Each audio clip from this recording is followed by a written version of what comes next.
Hi, എല്ലാവർക്കും നമസ്കാരം. ഇന്നത്തെ സ്പെഷ്യൽ ഒരു ചട്ടിച്ചോറും ഞണ്ട് റോസ്റ്റുമാണ്.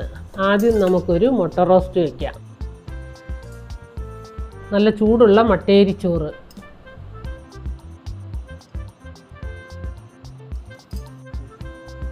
നല്ല രുചിയുള്ള അവിയൽ,